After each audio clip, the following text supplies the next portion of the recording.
Saludos y bienvenidos, señores estudiantes, a la segunda clase concerniente a ciencias naturales. En esta unidad estaremos tratando sobre las áreas protegidas del Ecuador y también sobre el impacto ambiental que generan las actividades humanas.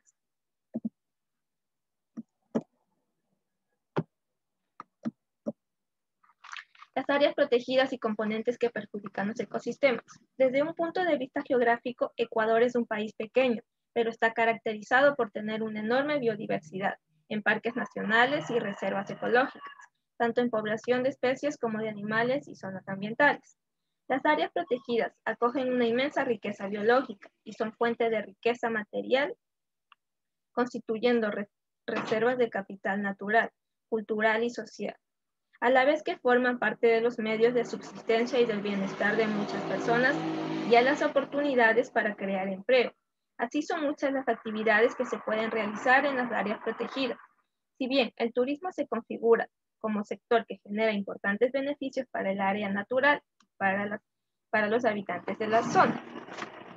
Sin embargo, las actividades humanas siempre producen repercusiones para el medio ambiente, como el cambio climático.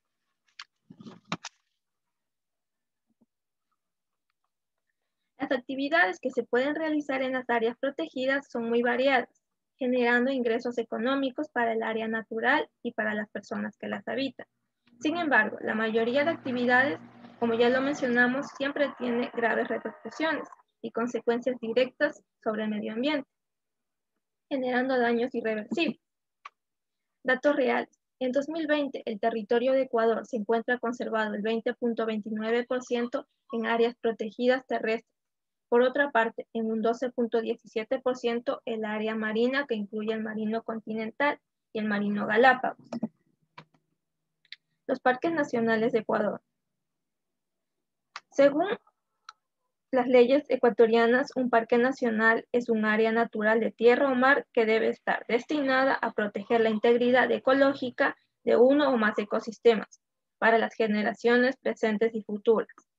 Debe excluir la explotación u ocupación no ligadas a la protección del área, promover fundamentos para que los visitantes puedan hacer uso espiritual, científico, educacional o recreativo, de forma que no alteren de forma alguna o generen daños en el medio ambiente.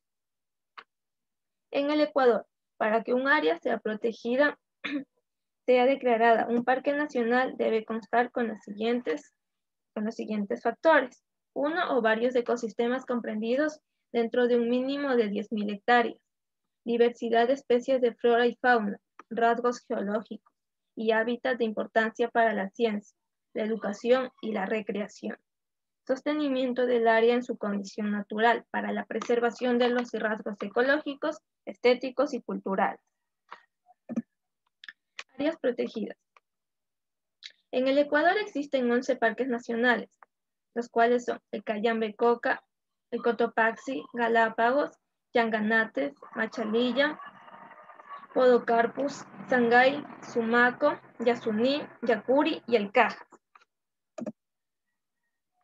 Impacto de la actividad humana en el medio y en el ecosistema.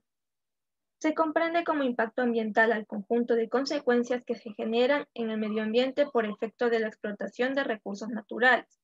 Se caracteriza como cualquier cambio o agravio que experimenta la naturaleza.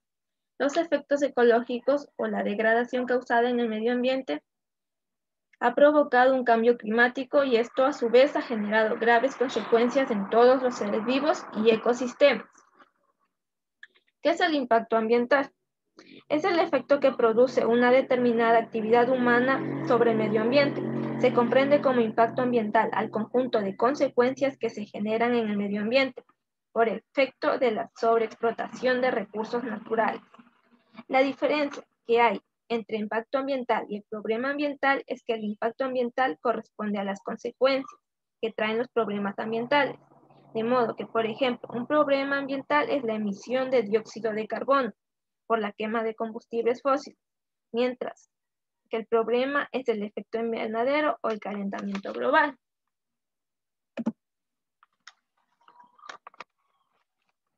El efecto invernadero y el calentamiento global se diferencian en que el calentamiento global es el fenómeno que consiste en la alza de la temperatura, mientras que el efecto invernadero es la gran cantidad de CO2 en la atmósfera terrestre. ¿Cuáles son las principales causas del impacto ambiental? El desarrollo industrial, la contaminación, la sobrepoblación, la deforestación, el consumo excesivo de recursos naturales.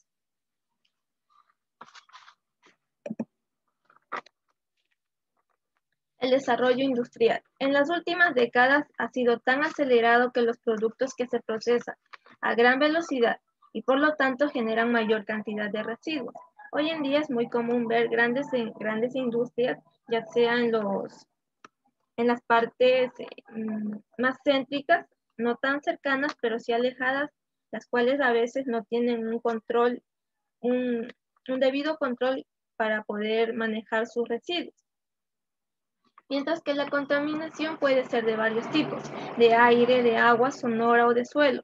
Todos estos tipos de contaminación generan un cambio climático y afectan en gran manera al ambiente.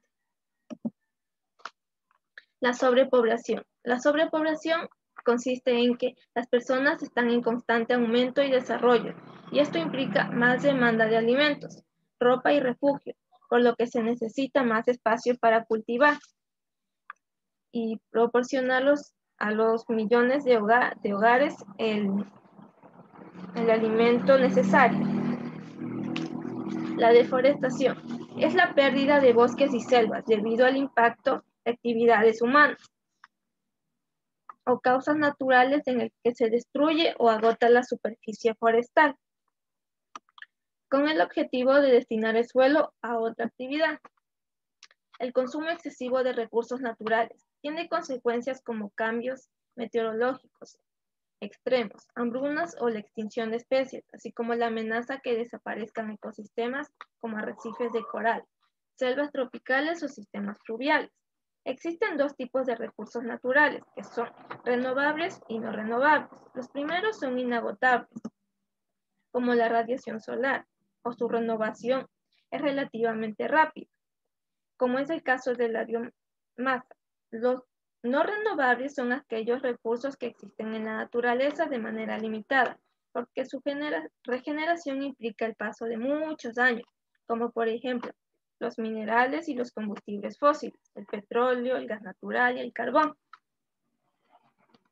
La clasificación del impacto de impactos a nivel del medio ambiente. Existe lo que es a nivel del suelo, a nivel atmosférico, que se refiere al aire, y el impacto hidrológico se refiere al agua, ya sea por contaminación de basura, contaminación de emisión de aguas contaminadas. El principal impacto que genera todos estos fenómenos son la contaminación. Los contaminantes se clasifican en dos tipos, elementos degradables y no degradables, como lo mencionábamos antes. Los cambios de la temperatura. El impacto ambiental del cambio climático aumenta la frecuencia y la intensidad de los fenómenos meteorológicos externos, como olas de calor, sequías e inundaciones, así como la degradación de hábitats y extinción de especies. Son cambios que afectan a los ecosistemas naturales, la salud humana y los recursos hídricos. En los sectores económicos como la agricultura, el turismo y la construcción, donde las consecuencias serán negativas en su mayor parte. ¿Qué es el efecto invernadero?